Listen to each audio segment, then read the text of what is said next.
Hello बच्चों, कैसे हैं आप लोग। Welcome in career infinity classes. My self is Avinash Sharma. तो बच्चों, आप लोगों को एक टॉपिक में बहुत समस्याएं आती हैं, ऐसा मुझे फीडबैक मिला। तो मैंने सोचा कि आपके लिए एक बायोलॉजिकल क्लासिफिकेशन पर एक लेक्चर बनाया जाए। तो आज हम लोग बायोलॉजिकल क्लासिफिकेशन के बारे में समझेंगे। अच्छा, क्लासिफिकेशन बहुत लंबे समय से इंसान करता चला जा रहा है, लेकिन पहले वो नॉन साइंटिफिकली करता था और अब कैसा हो रहा है, साइंटिफिकली। ठीक है, अब काफ़ी एडवांसमेंट हो गया। तो क्लासिफिकेशन बहुत पुराना है, बट धीरे धीरे उसमें बदलाव होता चला गया। फिर हम लोग ने सबको डिवाइड कर लिया। आप जानते हैं, जैसे कि मेरे पीछे की तरफ आपको दिख रहा होगा, एनिमेलिया, फंजाई, प्रोटिस्टा, बैक्टीरिया में यू बैक्टीरिया, आर्की बैक्टीरिया, इन सब को भी हम लोग ने अलग कर दिया, और प्लांटी। ठीक है, तो आइए डिटेल में हम लोग समझते हैं। देखिए, क्लासिफिकेशन के लिए एक चीज़ समझनी बहुत ज़रूरी है कि क्लासिफिकेशन का कोई आधार होगा। जैसे मैं आपको बताऊं, जैसे मैंने बोला, हमारी सोसाइटी में बहुत सारे इंसान रहते हैं। मैंने कहा इन इंसानों को सेक्स के आधार पे बांट दिया जाए कि कौन से सेक्स फीमेल है और कौन से मेल है। तो बताइए, इसके आधार पे पहला क्रिटेरिया हो गया। दूसरा क्रिटेरिया मैंने कहा कि जिनकी हाइट कम है उनको एक कैटेगरी में बांट दीजिए, जिनकी हाइट मीडियम है उनको एक कैटेगरी में बांट दीजिए, जिनकी हाइट ज़्यादा टॉल है उनको एक कैटेगरी में बांट दीजिए। तो अब की बार हमारा क्रिटेरिया था हाइट। ठीक है, तो इस तरीके से अलग अलग क्रिटेरिया को लिया जा सकता है। जैसे क्लासरूम की बात करें तो हमने कुछ बच्चों को जो बहुत वो छोटे थे उनको बोला आगे बैठो, जो लंबे बच्चे थे उनको बोला पीछे बैठो। ठीक है, उसमें से भी हम लोग उनको मार्क्स के आधार पे बांट सकते हैं कि आप इस बैच में आओगे, इस बैच में आओगे। ठीक है, तो इसी तरीके से क्लासिफिकेशन का भी बहुत सारा क्रिटेरिया होता है। ठीक है, इन्हीं के आधार पे हम लोग ने इसको डिवाइड किया है। क्लियर? तो आइए डिटेल में हम लोग इसको समझते हैं। और आज हमारा मेन फोकस होगा जो सबसे ज़्यादा एक्सेप्टेड क्लासिफिकेशन है। और बच्चों, आपको पता होगा कि एनसीईआरटी में भी सबसे ज़्यादा एक्सेप्टेड दिया है 5 किंगडम क्लासिफिकेशन, जो कि आर.एच. विटेकर ने दिया था। तो आइए हम लोग डिटेल में पढ़ते हैं एक एक चीज़, ताकि आपको एक एक चीज़ क्लैरिफाई हो जाए। तो आज मैं आपको एक एक चीज़ क्लैरिफाई कराऊंगा। आइए चलते हैं आगे। देखिए क्या लिखा हुआ है। Initially man classified living organism with respect to non scientific criteria. यानी पहले हम लोग किस क्रिटेरिया के आधार पर बांटते थे? Non scientific. जैसे फूड के आधार पर बांट दिया, शाकाहारी है कि मांसाहारी, आई मीन टू से कार्निवोर्स है या हार्बीवोर्स है। कार्निवोर्स मीन्स मांसाहारी और हार्बीवोर्स मीन्स शाकाहारी। शेल्टर के आधार पे बांट दिया, जंगल में रह रहे हैं, केव में रह रहे हैं, कहाँ रह रहे हैं। क्लोथिंग के आधार पे बांट दिया, कैसे कपड़े पहन रहे हैं। आपने देखोगा आज भी हमारे जितने स्टेट्स हैं सब में कपड़े अलग अलग टाइप के होते हैं, कल्चर अलग अलग टाइप का है। ठीक है, सबसे पहले एक साइंटिस्ट थे एरिस्टोटल, जिसको आप हिंदी में अरस्तु भी बोलते हैं। इनको फादर ऑफ बायोलॉजी बोला गया, फादर ऑफ बायोलॉजी, और इन्हीं को फादर ऑफ जोलॉजी भी बोलते हैं। तो father of biology and father of zoology कौन है बच्चों? अरस्तु यानी एरिस्टोटल। इन्होंने पहली बार साइंटिफिकली क्लासिफिकेशन करना सिखाया। इन्होंने पहली बार लिविंग ऑर्गेनिज्म को साइंटिफिकली क्लासिफाइड किया। इन्होंने प्लांट को 3 ग्रुप में डिवाइड किया, हर्ब, श्रब और ट्री। हर्ब जो मुलायम पौधे होते हैं छोटे छोटे, जैसे पालक के पौधे हुए। श्रब जो झाड़ियाँ होती थोड़े बड़े वाले, जैसे नींबू वगैरह। फिर आप देखो ट्री, ट्री में बड़े बड़े वृक्ष आ जाएंगे जो हमारे आसपास है, पीपल हुआ, जामुन हुआ, गुलर हुआ, ये सारे। एनिमल को इन्होंने क्लासीफाई किया आरबीसी के आधार पे। देखिए, जिनमें आरबीसी नहीं पाई जाती थी उनको बोला गया ए नेमा, और जिनमें पाई जाती थी उनको बोला गया ई नेमा। ठीक है, क्लियर हो गई बात? अच्छा, एनसीईआरटी में ये नहीं दिया कि थियोफ्रेस्टस कौन थे। तो थियोफ्रेस्टस को बोलते हैं father of botany, father of botany. ठीक है, ध्यान दीजिएगा, बायोलॉजी में 2 ब्रांच आती है, जोलॉजी एंड बॉटनी। ठीक है, एनिमल्स की स्टडी जोलॉजी में की जाती है और प्लांट्स की स्टडी बॉटनी में की जाती है। ठीक है बच्चों, आइए देखिए, क्लासिफिकेशन कोई एक नहीं हो गया, बहुत पुराना इतिहास है और बहुत साइंटिस्ट ने एफर्ट किया। सबसे पहले 2 किंगडम क्लासिफिकेशन डिवाइड किया था। किसने डिवाइड किया बच्चों 2 किंगडम क्लासिफिकेशन? लीनियस ने। लीनियस को बोलते हैं father of binomial nomenclature, father of binomial nomenclature भी कहते हैं, father of binomial nomenclature, father of binomial nomenclature. ठीक है, अच्छा, लीनियस ने कौन से 2 किंगडम डिवाइड किए? प्लांटी और एनिमेलिया, 2 किंगडम डिवाइड किए थे। कुछ दिनों के बाद 3 किंगडम क्लासिफिकेशन हीकेल ने दिया। हीकेल ने कौन सा दिया बच्चों? 3 किंगडम क्लासिफिकेशन। इन्होंने नया कौन सा किंगडम इंक्लूड कर दिया? प्रोटिस्टा। प्रोटिस्टा ध्यान दीजिएगा। 4 किंगडम क्लासिफिकेशन किसने दिया? कोपलैंड ने। कोपलैंड ने, ठीक है। इन्होंने क्या इंक्लूड कर दिया? मोनेरा, जिसमें क्या आते हैं? बैक्टीरिया, ठीक है। 5 किंगडम क्लासिफिकेशन मैंने अभी आपको बताया था, ये सबसे ज्यादा एक्सेप्टेबल है, ये सबसे ज्यादा एक्सेप्टेबल है। इसको आर.एच. विटेकर ने दिया था। ये वाला है मोस्ट एक्सेप्टेबल, मोस्ट एक्सेप्टेबल, ठीक है। आर.एच. विटेकर ने दिया था। इन्होंने क्या इंक्लूड किया? इन्होंने फंजाई इंक्लूड कर दी, यानी फंजाई का किंगडम इन्होंने सेपरेट कर दिया। 6 किंगडम क्लासिफिकेशन जो था ये किसने दिया? कार्ल वूस ने। इन्होंने क्या किया? इन्होंने 3 डोमेन 6 किंगडम क्लासिफिकेशन दिया। 3 डोमेन और 6 किंगडम क्लासिफिकेशन किसने दिया बच्चों? तो कार्ल वूस। ये मोस्ट रीसेंट क्लासिफिकेशन है, ये है most recent, this is most recent classification. 3 domain कौन कौन से थे? आर्किया, बैक्टीरिया और यूकैरा। देखिए आर्की बैक्टीरिया को रखा गया एक अलग किंगडम में, तो उसका डोमेन था आर्किया। यू बैक्टीरिया को अलग किंगडम में रखा गया, उसका डोमेन था बैक्टीरिया। अच्छा, यूकैरियोट्स को यूकैरा में रखा गया।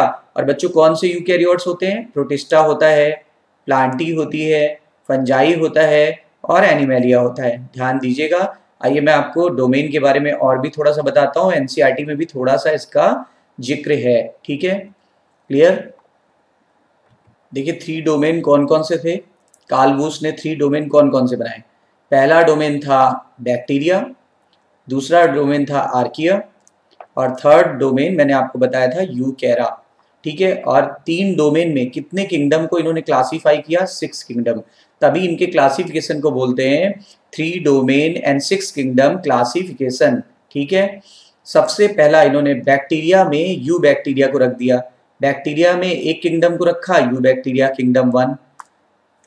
आर्किया में किंगडम 2 को रखा, मतलब आर्की बैक्टीरिया किंगडम 2 बना दिया इन्होंने।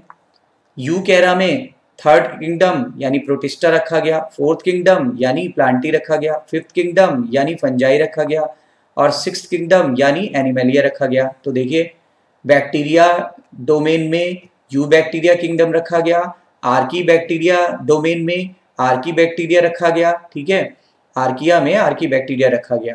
यूकैरा में 4 किंगडम रखे गए, प्रोटिस्टा, प्लांटी, फंजाई और एनिमेलिया। आई थिंक कि आपको बच्चों क्लियर हो गया होगा, एनसीईआरटी में भी दिया है इसलिए मैंने आपको बताया है, ठीक। आइए बच्चों हम लोग 5 किंगडम क्लासिफिकेशन को डिटेल में पढ़ते हैं, क्योंकि ये सबसे ज़्यादा एक्सेप्टेबल है। जबकि मैंने बताया था मोस्ट रीसेंट कौन सा है? 6 किंगडम। देखिए आर.एच. विटेकर एक साइंटिस्ट थे, इन्होंने 1969 में 5 किंगडम क्लासिफिकेशन प्रपोज किया, ठीक है। और ये अमेरिकन साइंटिस्ट थे, ये एनसीईआरटी में नहीं दिया हुआ है, देखिए ये अमेरिकन साइंटिस्ट थे, ठीक है। फिर आगे देखिए इस किंगडम में कितने ग्रुप को रखा गया है? 5 किंगडम में 5 नाम ही है 5 किंगडम, तो कितने ग्रुप को रखा गया? 5। सबसे पहला है मोनेरा, नंबर 2 है प्रोटिस्टा, नंबर 3 है फंजाई, नंबर 4 है प्लांटी और नंबर 5 है एनिमेलिया। देखिए एक चीज मैं आपको पहले बताना चाहूंगा जो कि हमें पहले से ही क्लियर कर लेनी चाहिए। दुनिया के जितने भी प्रोकैरियोट्स हैं उनको मोनेरा में रख दिया गया है और बाकी के यूकैरियोट्स को उनके करैक्टर के हिसाब से कुछ को प्रोटिस्टा में, कुछ को फंजाई में, कुछ को प्लांटी में और कुछ को एनिमेलिया में रखा गया है, ठीक है। आइए मैं आपको एक इमेज दिखाता हूँ, उससे आपको और भी क्लियर हो जाएगा, ठीक है।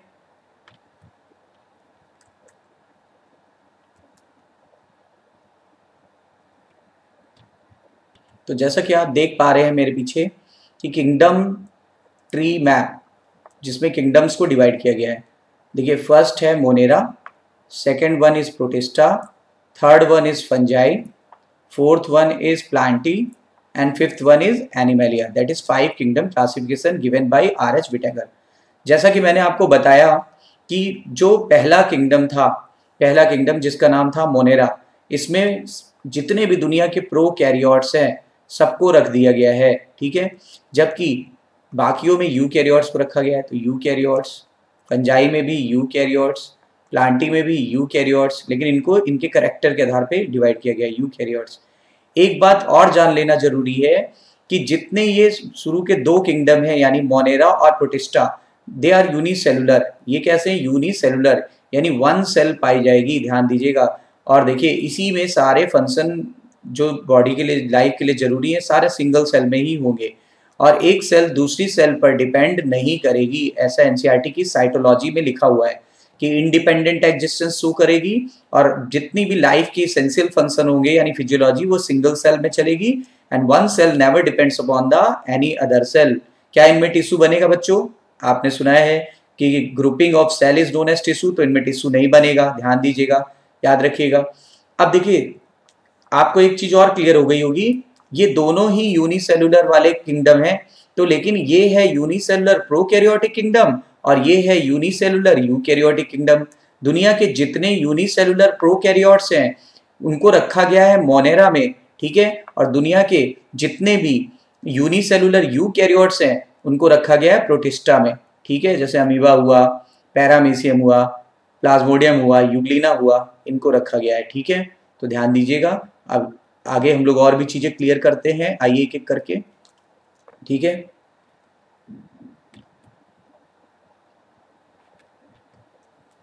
तो बच्चों बोलिए, मोनेरा में किसको रखा गया है? Unicellular prokaryotes.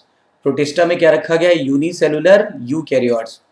फंजाई में क्या रखा गया है? Multi cellular eukaryotes. प्लांटी में क्या रखा गया है? Multi cellular eukaryotes.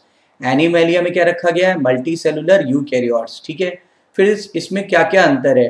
देखो मोनेरा में यानी बैक्टीरिया में आप दो प्रकार के बैक्टीरिया पढ़ोगे, एक ट्रू बैक्टीरिया और एक ओल्ड बैक्टीरिया। ट्रू बैक्टीरिया को आप यू बैक्टीरिया कहते हैं, ठीक है। आर्की बैक्टीरिया को आप ओल्ड बैक्टीरिया बोलेंगे और ये कॉमन बैक्टीरिया होते हैं। You bacteria is the common bacteria जो हमारे आसपास है, और आर्की बैक्टीरिया जो होते हैं ये हार्श कंडीशंस के लिए ये अडेप्टेड होते हैं और ये ऑक्सीजन फ्री मीडियम में रहते हैं, ठीक है।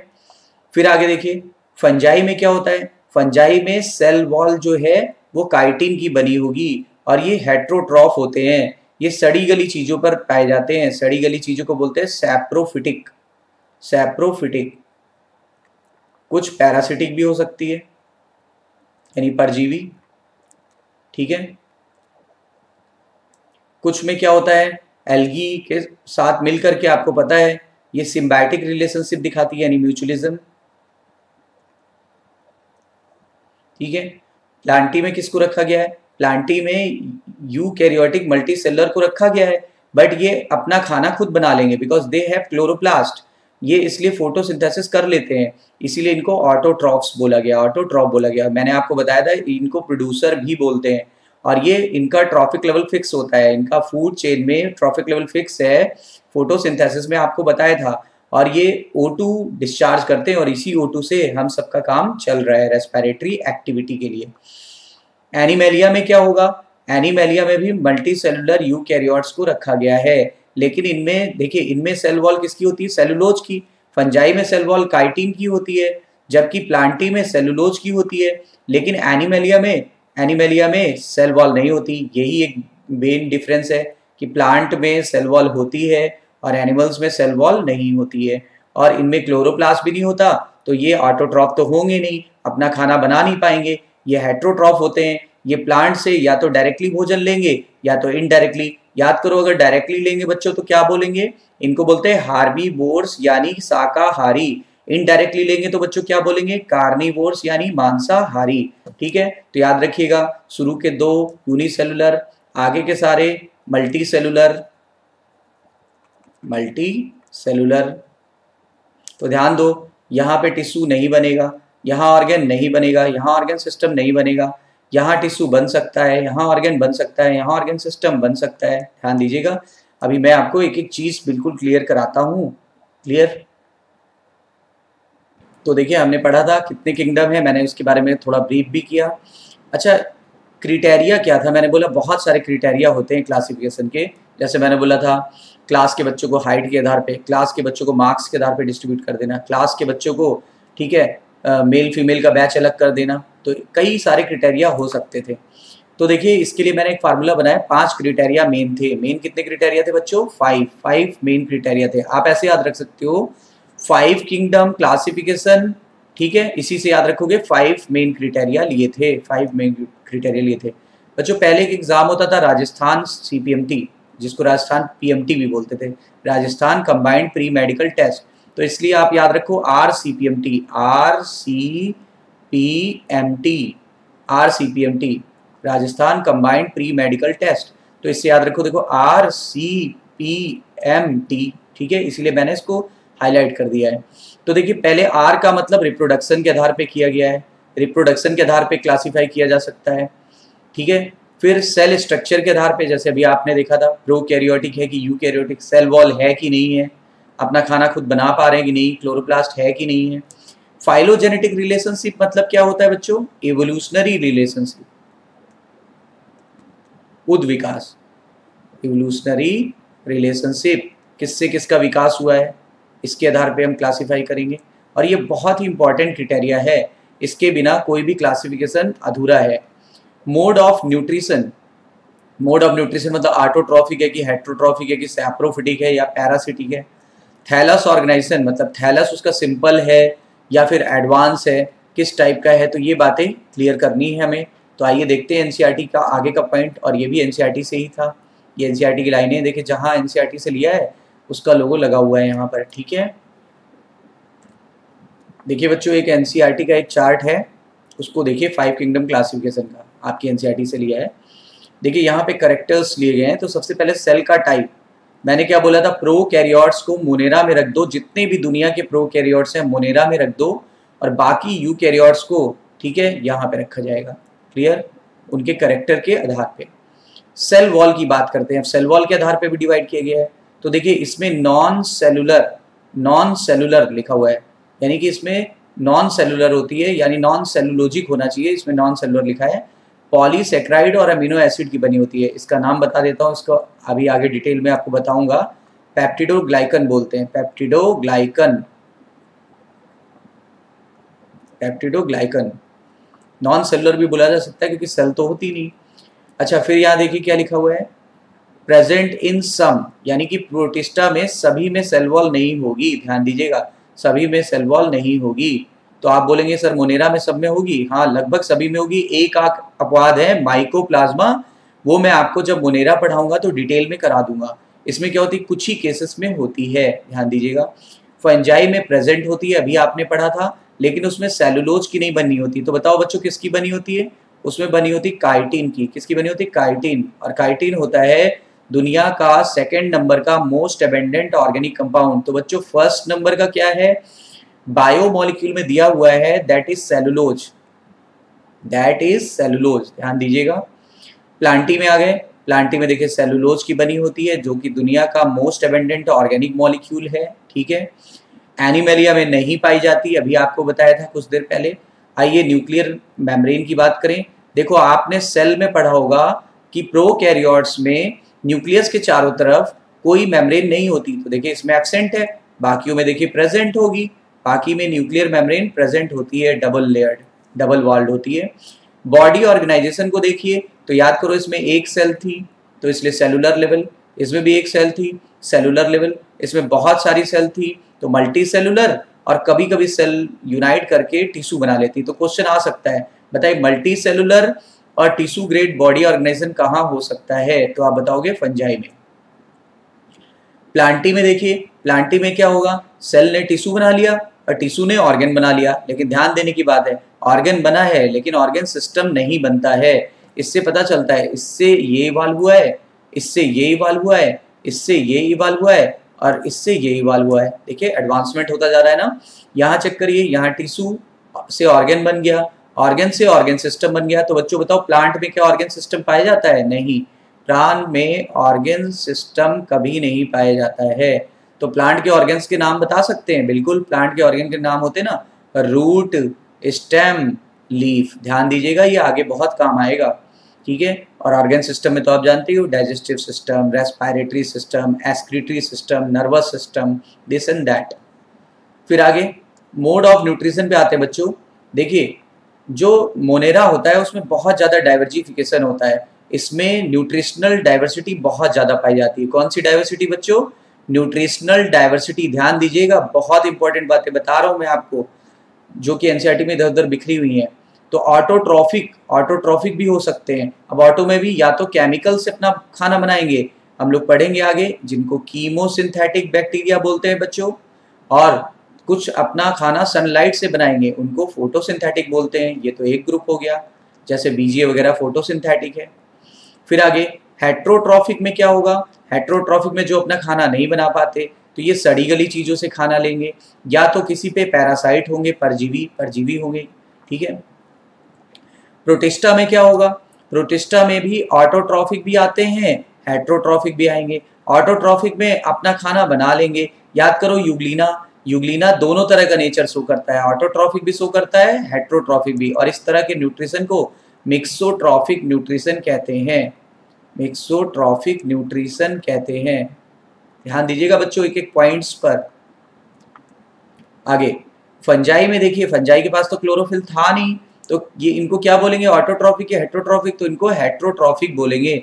अभी कुछ देर पहले बताया था ये सड़ी गली चीजों से अपना भोजन बनाएंगे, इसीलिए इनको मृतोपजीवी यानी सैप्रोफिटिक कहते हैं, या पैरासिटिक भी हो सकते हैं। जैसे हम लोगों को रिंगवर्म हो जाता है ना, दाद खाद खुजली, सुना होगा ना आपने, तो वो किसकी वजह से होती है? वो होती है फंजाई की वजह से। कुछ लोग फंजाई को फंजी भी कहते हैं, एक ही बात है, अपना अपना अलग अलग लोगों का प्रोनाउंसिएशन है। और देखिए प्लांटी कैसे होंगे? ऑटोट्रॉफिक मेनली होते हैं, ऑटोट्रॉफिक। अपवाद तो आप जानते हो हर जगह है, एवरीवेयर। और ये फोटोसिंथेटिक होते हैं। इनको हमने क्या बोला था बच्चों? प्रोड्यूसर। इनको क्या बोला था? प्रोड्यूसर। इनका ट्रॉफिक लेवल बताइए, T1। ये पूरे दुनिया को चला रहे हैं कि नहीं? चला रहे हैं, बिल्कुल। इनको कौन चला रहा है? सनलाइट। तो अल्टीमेट सोर्स ऑफ एनर्जी बच्चों सनलाइट। एनिमेलिया में होलोजोइक न्यूट्रिशन होता है, यानी कि ये लिक्विड और सॉलिड दोनों फूड को ले सकते हैं, और सैप्रोफिटिक भी होते हैं। सैप्रोफिटिक मतलब सड़ी गली चीजें खाते हैं, जैसे क्रो देख लो, वल्चर देख लो, ये सारे, ठीक है। तो आई थिंक आपको ये वाला चार्ट क्लियर हो गया होगा बिल्कुल। लेकिन मैं आपको इससे भी एक यूनिक चीज बताने वाला हूं, ताकि आपको पूरा एनसीईआरटी कंसाइज हो जाए। तो आइए देखते हैं बच्चों।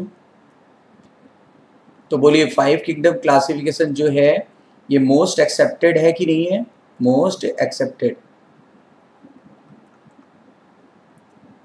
ठीक है। पहला बताइए मोनेरा, दूसरा बताइए प्रोटिस्टा, तीसरा बताइए फंजाई या फंजी, चौथा बताइए प्लांटी, पांचवा बताइए एनिमेलिया, ठीक है, एनिमेलिया। आइए देखते हैं। मोनेरा का सोल मेंबर एनसीईआरटी में लिखा है बैक्टीरिया। इसमें मेनली आते हैं बैक्टीरिया। मोनेरा में मेनली कौन आएगा? बैक्टीरिया। तो देखिए इसमें पहला ग्रुप है, इसमें 3 ग्रुप आपको पढ़ने पड़ेंगे। एक Archie bacteria, number 2 you bacteria, और नंबर 3 माइकोप्लाज्मा।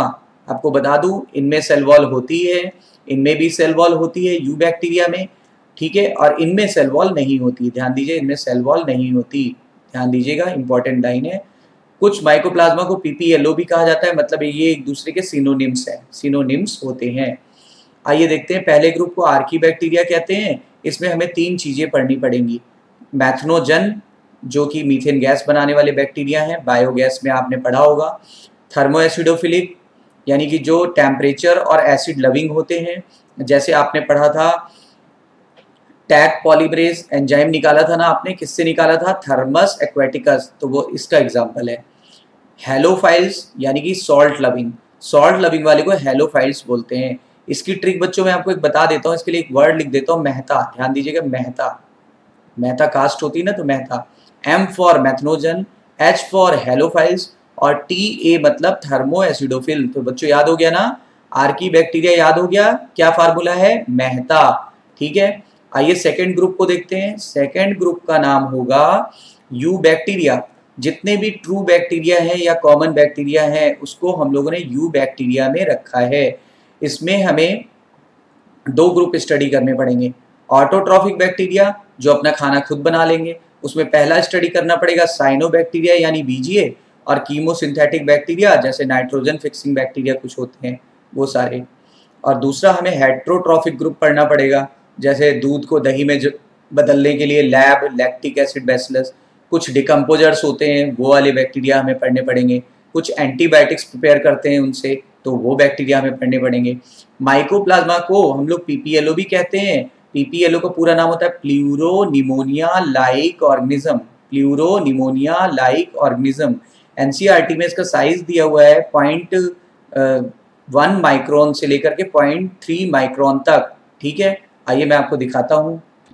ये देखिए पीपीएलओ यानी माइकोप्लाज्मा 0.1 माइक्रोमीटर से लेकर के और 0.3, एक जगह पे थ्योरी में दिया हुआ है 0.3 माइक्रोमीटर, ठीक है, क्लियर। और इसी को और क्या कहते हैं, माइकोप्लाज्मा कहा जा सकता है, क्लियर।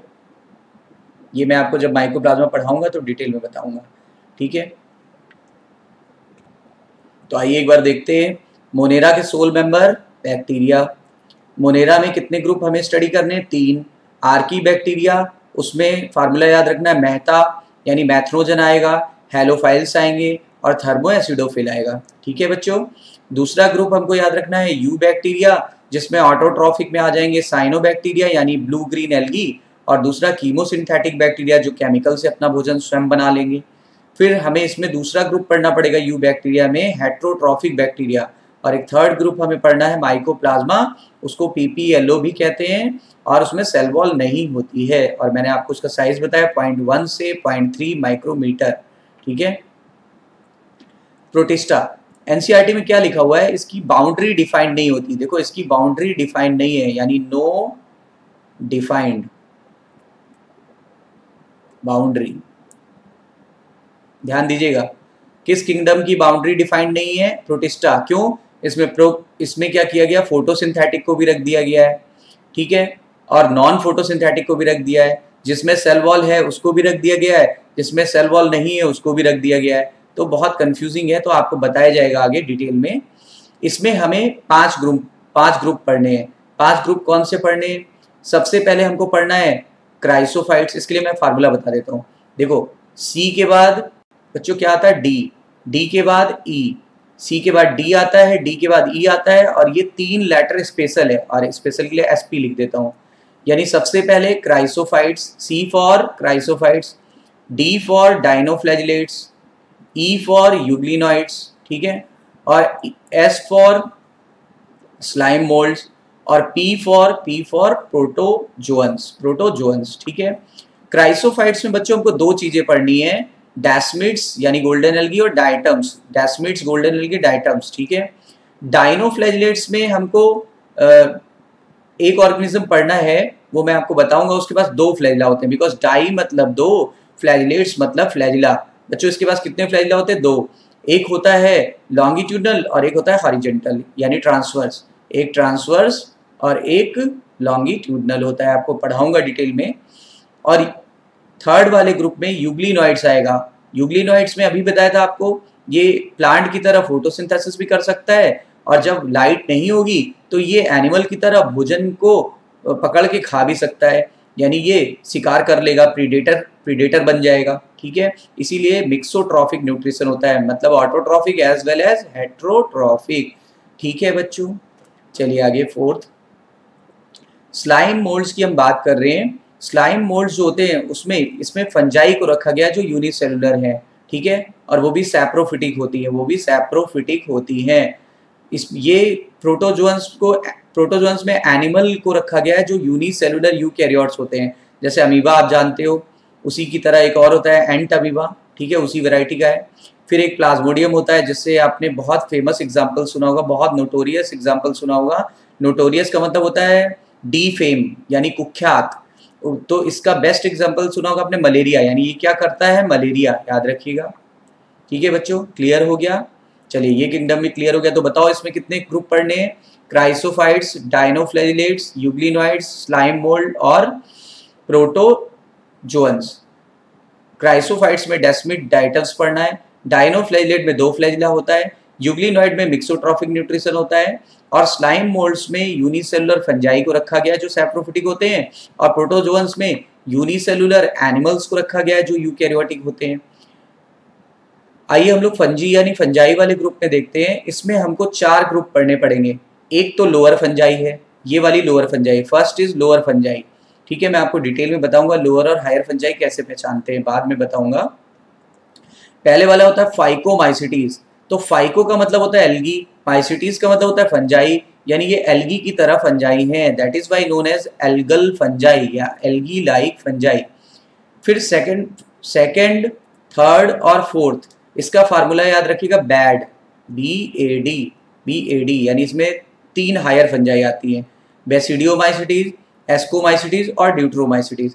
बेसिडियोमाइसिटीज, एस्कोमाइसिटीज और ड्यूटरोमाइसिटीज, लेकिन ऑर्डर ये याद रखिएगा, एस्कोमाइसिटीज पहले आएगा जिसको सैक फंजाई कहते हैं, क्योंकि इसमें सैक लाइक स्ट्रक्चर के अंदर स्पोर्स बनते हैं।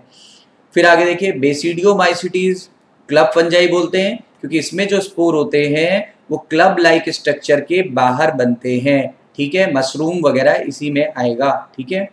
ड्यूटरोमाइसिटीज में सेक्सुअल रिप्रोडक्शन नहीं होता, ठीक है, इसीलिए इसको इम्परफेक्ट फंजाई बोलते हैं। जिसमें सेक्सुअल रिप्रोडक्शन नहीं होगा बच्चों, उसको क्या बोलेंगे, इम्परफेक्ट फंजाई, इम्परफेक्ट फंजाई, ठीक है। आइए प्लांटी पे चलते हैं। आई होप सो आपको 3 किंगडम बिल्कुल ट्रांसपेरेंट हो गए होंगे बच्चों। फोर्थ पे चलते हैं। प्लांटी में हमको पढ़ना पड़ेगा एल्गी, एल्गी के बाद पढ़ना पड़ेगा ब्रायोफाइट्स, और एल्गी में भी 3 ग्रुप पढ़ने पड़ेंगे हमें। कौन से 3 ग्रुप, ग्रीन एल्गी यानी क्लोरोफाइसी, ब्राउन एल्गी यानी फियोफाइसी, रेड एल्गी यानी रोडोफाइसी, ठीक है। ब्रायोफाइट सेकंड आएगा। ब्रायोफाइट्स में आपको पढ़ना पड़ेगा लिवरवर्ट और मॉसेस, लिवरवर्ट और मॉसेस पढ़ने पड़ेंगे। थर्ड ग्रुप आएगा बच्चों टेरिडोफाइट्स। थर्ड ग्रुप क्या आएगा, टेरिडोफाइट्स। इसमें भी हमें कई सारी क्लासेस पढ़नी पड़ेंगी, 4, लाइकोप्सिडा, स्फिनोप्सिडा, टेरोप्सिडा, ठीक है, ये सारे। जिम्नोस्पर्म्स जो होते हैं, इसमें हम लोगों को साइकस और पाइनस के बारे में थोड़ा समझना पड़ेगा। जिम्नो का मतलब होता है नेकेड, स्पर्मा का मतलब सीड, मतलब सीड के चारों तरफ क्या होगा, सीड के चारों तरफ फ्रूट नहीं पाया जाएगा, मतलब फ्रूट नहीं बनेगा। तो अगर फ्रूट नहीं बनेगा तो सीड कैसा होगा, नेकेड होगा कि कवर्ड, नेकेड, इसीलिए इसको बोला गया नेकेड सीड प्लांट, ठीक है। एंजियो मतलब कवर्ड, स्पर्मा मतलब क्या, सीड। तो यहाँ पे क्या होगा, फ्रूट का फॉर्मेशन हो जाएगा, चारों तरफ फ्रूट का फॉर्मेशन हो जाएगा, और इसीलिए सीड अंदर पैक हो जाता है, इसीलिए इसको एंजियोस्पर्म बोला गया। सबसे एडवांस प्लांट ग्रुप यही होता है, इसमें फ्लावर बनता है, बाकी किसी में फ्लावर नहीं बनता। तो बच्चों बताओ फ्लावरिंग प्लांट कौन सा है, एंजियोस्पर्म। हमें ज्यादातर डिटेल में क्या पढ़ना है, एंजियोस्पर्म। जबकि नॉन फ्लावरिंग प्लांट कौन से हैं, एल्गी, ब्रायो, टेरिडो और जिम्नोस्पर्म, ठीक है, क्लियर हो गई बच्चों। और जब मैं डिटेल में बताऊंगा तो इनके बारे में बहुत सारे एस्पेक्ट्स हैं जो हमें ध्यान रखने हैं, जो सिलेक्शन के लिए बहुत ज़रूरी है, वो मैं आपको बताऊंगा। आइए एनिमेलिया में चलते हैं। एनिमेलिया में लोकोमोटरी ऑर्गन बहुत एक्टिव होते हैं, लोकोमोशन और मूवमेंट बहुत अच्छा होता है इनके अंदर, इसीलिए इनको एनिमेलिया में रखा गया है। हेट्रोट्रॉफ ये होते हैं मेनली, और ये फूड को इंजेस्ट करते हैं, फूड को खा लेते हैं, फूड को ले लेते हैं, ठीक है। इसमें हमें 2 ग्रुप पढ़ने पड़ेंगे, नॉन कॉर्डेट्स और कॉर्डेट्स। बच्चों नॉन कॉर्डेट्स में क्या क्या आएगा, नॉन कॉर्डेट्स को इनवर्टिब्रेट्स बोलते हैं, क्योंकि इसमें नोटोकॉर्ड या वर्टिब्रल कॉलम नहीं पाई जाती है। इसमें आप लोग पढ़ोगे जैसे Porifera, Coelenterata, Ctenophora, Platyhelminthes, Aschelminthes, Annelida, Arthropoda, Mollusca और इकाइनोडर्मेटा और हेमीकॉर्डेटा। जबकि कॉर्डेट्स में आप पढ़ोगे, कॉर्डेट्स में आपको कई सारी चीज़ें पढ़नी है, जैसे साइक्लोस्टोमेट्स, उसके अलावा फिशेस पढ़नी है 2 प्रकार की, कार्टिलेजिनस फिश और बोनी फिश। इसके अलावा आपको एम्फीबियंस पढ़ना पड़ेगा जिसमें फ्रॉग आता है, और फिर आगे पढ़ना पड़ेगा आपको रेप्टाइल, रेप्टाइल्स में भी स्नेक्स और लिजर्ड वगैरह ये सारे आ जाते हैं। फिर मैमल फिर बर्ड पढ़ना पड़ेगा, और बर्ड के जस्ट बाद मैमल पढ़ना पड़ेगा। मतलब सबसे एडवांस कॉर्डेट का क्या नाम है, मैमल। सबसे एडवांस कॉर्डेट का क्या नाम होता है, मैमल, मैमेलिया, ठीक है। आई होप सो कि आपको ये बहुत अच्छे से क्लियर हो गया होगा, ठीक है बच्चों। तो आप लोगों को सब कुछ क्लियर हो गया होगा। इस वीडियो को बार बार देखते रहिए, मैंने काफ़ी नट सेल में सारी चीज़ों को देने की कोशिश की है, देखते रहिए, सारे कन्फ्यूज़न दूर करते रहिए। मैं नेक्स्ट लेक्चर में आपको पढ़ाऊँगा मोनेरा, तो मैं आपको सारे किंगडम एक एक करके पढ़ा दूंगा, तो ध्यान दीजिएगा। मोस्ट रिसेंट कौन सा है बच्चों, तो 6 किंगडम, जबकि मोस्ट एक्सेप्टेबल कौन सा है, 5 किंगडम, तो याद रखिएगा, ठीक है। बाइनोमियल नोमेनक्लेचर के फादर कैरोलस लीनियस, क्लियर। तो ठीक है, टेक केयर, ध्यान दीजिए अपना, stay at home, clear, all the best.